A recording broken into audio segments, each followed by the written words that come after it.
Hi all, welcome back to our channel. So இன்னைக்கு வந்து simple and very healthyயான carrot chutney தான் பார்க்க போகிறோம். உரத் தால் 1 ஸ்பூன், சனா தால் 1 ஸ்பூன் எடுத்துக்கிறேன். 1 பிக் சைஸ் ஆனியன் சாப் பண்ணி வச்சுருக்கேன். 2 டொமேட்டோஸ் சாப் பண்ணி வச்சுருக்கேன். ரெட் சில்லிஸ் வந்து ஸ்பைஸ்க்கு ஏற்ற மாதிரி ஆட் பண்ணிக்கோங்க. அண்ட் கேரட்ஸ் கரெக்டாக 3 numbers of medium size carrot. அப்புறம் வந்து கோகோனட் வந்து இந்த மாதிரி துருவி எடுத்திருக்கேன்.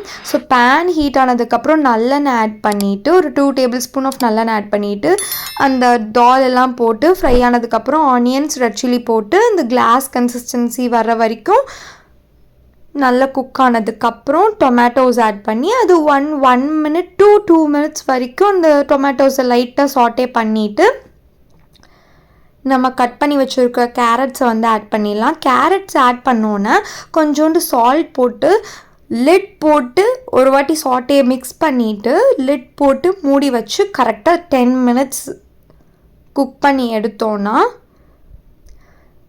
இந்த அளவுக்கு எஃபர்ட்லெஸ்ஸாக அது வந்து குக் ஆகிருக்கணும்.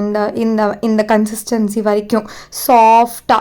ஸோ குக் ஆனதுக்கப்புறம் க்ரியேட் பண்ணி வச்சுருக்க கோகோனட்ஸ் ஆட் பண்ணி ஒரே ஒரு மிக்ஸ் கொடுத்து ஸ்டவ் ஆஃப் பண்ணிவிட்டு கூல் டவுன் பண்ண விட்டுடலாம். ஸோ கூல் டவுன் பண்ணதுக்கப்புறம் மிக்சர் ஜாரில் மாற்றிட்டு கொஞ்சோண்டு சால்ட் ஆட் பண்ணிவிட்டு வாட்டர் கிரைண்ட் பண்ணி சட்னி ஃபார்மில் வந்து நான் கிரைண்ட் பண்ணி எடுத்துக்கிறேன். ஸோ இந்த சைட் வந்து சேம் பேனில் நல்லெண்ணெய் ஆட் பண்ணிவிட்டு ஹீட் ஆனதுக்கப்புறம் மஸ்டர்ட் சீட்ஸ் ஆட் பண்ணி அது கொஞ்சம் பொரிஞ்சு வரும்போது உரத் தால் கொஞ்சோண்டு ஆட் பண்ணி அது ஃப்ரை ஆனதுக்கப்புறம் அசஃபுட்டிடிய பவுடர் பெருங்காயம் வந்து ஆட் பண்ணிவிட்டு கறி லீவ்ஸ் ஆட் பண்ணிவிட்டு இதில் ட்ரான்ஸ்ஃபர் பண்ணிட்டோன்னா சிம்பிள் வெரி வெரி ஹெல்தியான கேரட் சட்னி ரெடி. நீங்களும் ட்ரை பண்ணி பார்த்துட்டு let me know in the comment section below. Thank you.